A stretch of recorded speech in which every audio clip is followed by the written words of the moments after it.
گانے والی بانیاں خریدی، اور اس زمانے میں جو بانیاں ہوتی تھیں تو ان میں بعض بانیاں گانے والی ہوتی تھی. اور عجیب بات یہ ہے کہ اس زمانے میں کوئی بھی آزاد عورت گانا نہیں گایا کرتی تھی. آج کل تو جتنے گلوکار ہیں اور گلوکارائیں ہیں وہ تو اسٹار ہیں اور جناب وہ یہ حرکتیں کرتے ہیں، لیکن دور جاہلیت میں اور اسلام کے دور میں کوئی بھی آزاد عورت گانا نہیں گاتی تھی. گاتی تھی تو صرف باندی گاتی تھی، اور وہ باندیاں ہوتی تھی، اس باندی کی قیمت زیادہ ہوتی تھی جو گانا خوب گاتی ہو.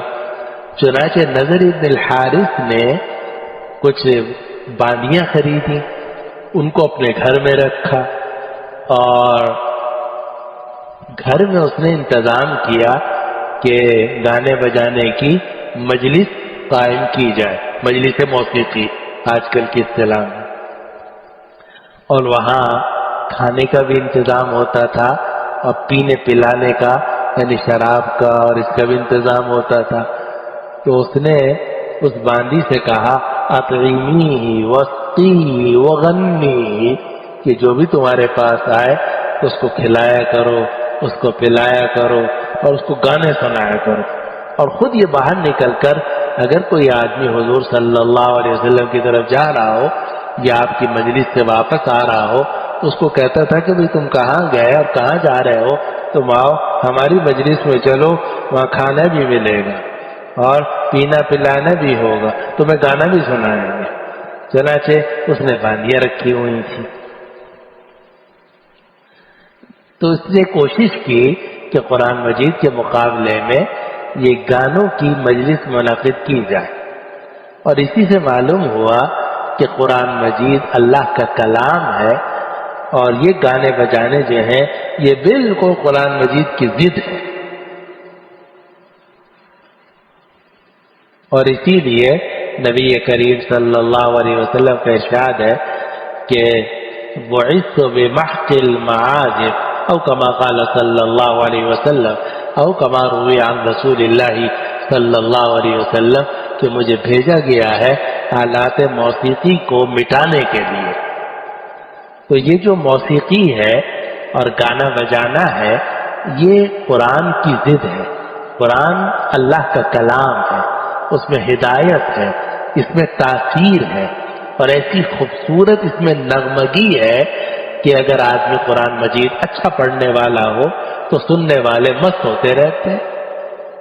اگر اچھا آدمی امام بن جائے اور اچھا قرآن سناتا ہو آدمی کا دل لگتا ہے نماز کے اندر. آج صبح سورہ مریم ہو رہی تھی تو جناب کاف یا عین ساتھ ہمارے ماشاءاللہ امام جو نوجوان ہے لیکن خوب قرآن پڑھتے ہیں، ایسا مزہ آ رہا تھا، وذکر فی الکتاب مریم، مزہ آ رہا تھا، ایک مستی تھی. تو یہ اللہ کے کلام کے اندر ایک لذت ہے جو انسان کو کھینچتی ہے، اور اس لذت کے اندر ہدایت بھی ہے. ساتھ ساتھ صرف لذت نہیں ہے بلکہ ہدایت ہے، اور اس سے دنیا اور آخرت درست ہوتی چلی جاتی ہے. جبکہ موسیقی جو ہے اس کے اندر لذت تو ہے مگر اس کے اندر گمراہی کا سامان ہے کہ اس سے آدمی گمراہ ہوتا چلا جاتا ہے. اور اس موسیقی کے دو نقصان ہیں. ایک تو یہ کہ یہ گمراہی کا ذریعہ ہے، قرآن ہدایت کا ذریعہ ہے، اور موسیقی جو ہے وہ آلات موسیقی یہ گمراہی کا ذریعہ ہے. دوسرا یہ ہے کہ قرآن جو ہے یہ دل کو طاقت دیتا ہے، روح کو طاقت دیتا ہے، اور یہ جو آلات موسیقی ہیں یہ دل کو کمزور کرتے ہیں اور انسان کے دل کو خراب کرتے ہیں. یہ جو موسیقی ہے کہا جاتا ہے کہ موسیقی ایجاد ہوئی ہے دل کی دھڑکنوں کے اعتبار سے.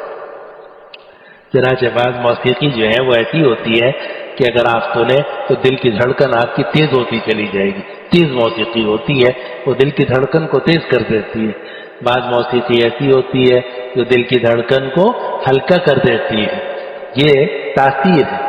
اور یہ جو اللہ تعالیٰ نے اور شریعت نے دو تین چیزوں کو حرام قرار دیا ہے، مثلا شراب کو حرام قرار دیا ہے یا موسیقی کو حرام قرار دیا ہے، وجہ اس کی یہ ہے کہ شراب میں تاثیر ہے. شراب میں اثر ہے یا نہیں ہے؟ شراب میں اثر ہے جبھی تو منع کیا گیا. اگر شراب میں اثر نہ ہوتا تو کیوں منع کیا جاتا؟ شراب میں اثر ہے. آدمی کا دماغ جو ہے نا وہ نشے میں آ جاتا ہے، اپنے اعمال افعال اس کے باقی نہیں رہتے. اسی طرح موسیقی میں بھی اثر ہے. جس طرح شراب میں اثر ہے اسی طرح موسیقی میں بھی اثر ہے. چنانچہ موسیقی کا براہ راست دل پر اثر ہوتا ہے.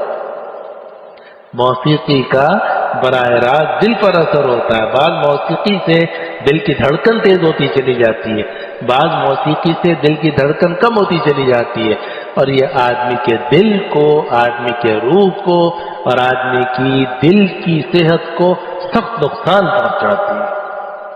یہ دونوں بالکل ایک دوسرے کی ضد ہے.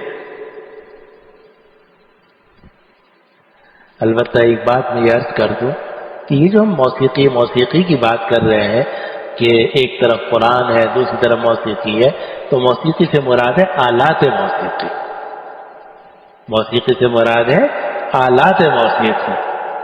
تو آلات موسیقی جو ہیں یہ قرآن کی ضد ہے، اور اسی لیے شریعت نے جہاں شراب کو حرام قرار دیا ہے وہاں آلات موسیقی کو بھی حرام قرار دیا ہے. لیکن ایک ہے آلات موسیقی نہیں بلکہ موسیقی، یعنی ترنم جسے آپ کہہ لو، وہ حرام نہیں ہے. چنانچہ اگر کوئی آپ شعر پڑھیں، قصیدہ پڑھیں، حمد ہو، نعت ہو، یا کوئی اور غزل ہو یا کوئی اور ہو، اور اس میں آلات موسیقی استعمال نہ کیے جائیں لیکن موسیقی ہو، موسیقی کا مطلب ترنم ہو، اور اس ترنم سے آواز کے اتار چڑھاؤ سے آپ حسن پیدا کریں، وہ ناجائز نہیں. چنانچہ اگر کوئی حمد اچھی لہجے میں پڑھی جائے اتار چڑھاؤ کے ساتھ بالکل جائز ہے. نعتیں آپ سنتے ہیں، اچھی غزلیں آپ سنتے ہیں، مزہ بھی آتا ہے، سب جائز ہے. یہ جو ترنم ہے یہ ناجائز نہیں ہے. جو موسیقی بغیر آلات موسیقی کے ہو وہ ناجائز نہیں ہے. جو چیز ناجائز ہے وہ آلات موسیقی ہے.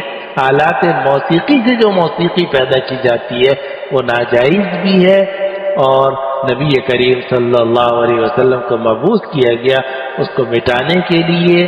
وہ انسان کی صحت کے لیے سخت مضر ہے، انسان کے دل کے لیے مضر ہے، انسان کی روح کے لیے نقصان دہ. اور اس میں کوئی شبہ نہیں ہے کہ موسیقی کا انسان کی طبیعت پر اثر ہوتا ہے، جیسے شراب کا اثر ہوتا ہے. شراب کا اثر ہوتا ہے، موسیقی کا بھی اثر ہوتا ہے. چنانچہ نیک سے نیک آدمی بھی ہوگا، موسیقی سنے گا کچھ نہ کچھ اثر ہوگا. حضرت عبداللہ ابن عمر رضی اللہ عنہ ایک مرتبہ جا رہے تھے تو موسیقی کی آواز آنے لگی تو انہوں نے اپنے کانوں میں انگلیاں دے لی. اچھا یہ ہے کہ اثر ہوتا ہے اس کا، ایسا نہیں کہ اس کا اثر نہ ہو، اس کا اثر ہوتا ہے انسان کی طبیعت کے اوپر، لیکن طبیعت کے لیے بھی نقصان دہ ہے، دل کے لیے بھی نقصان دہ، دل کی دھڑکنوں کے لیے بھی نقصان دہ، روح کے لیے بھی نقصان دہ، یہ گمراہی کی طرف لے کے جاتا ہے. اور اللہ کا کلام کے اندر بھی ایک ترنم ہے، موسیقی ہے، حسن ہے، غنا ہے.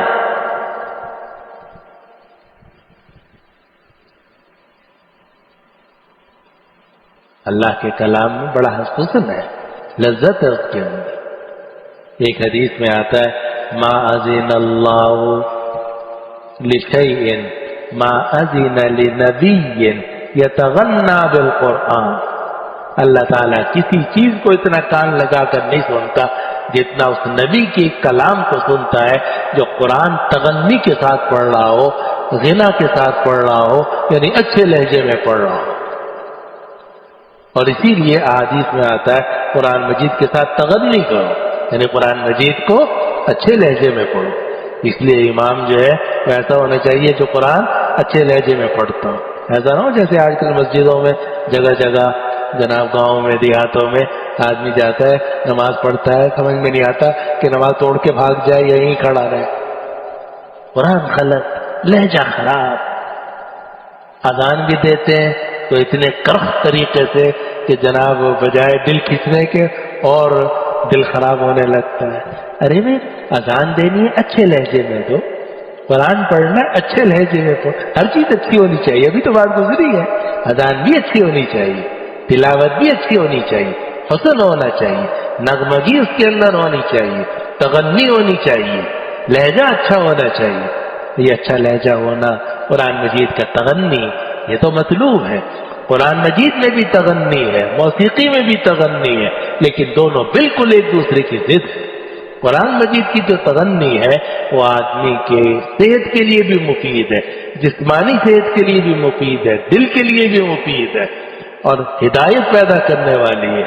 اور جو آلات موسیقی کی تغنی ہے وہ انسان کے لیے نقصان دہ ہے، اس کی انسان کے دل کی دھڑکنوں کے لیے جسمانی طور پر نقصان دہ ہے، روحانی طور پر نقصان دہ ہے اور گمراہی کا ذریعہ ہے۔ یہ دونوں بالکل ایک دوسرے کے ضد ہیں۔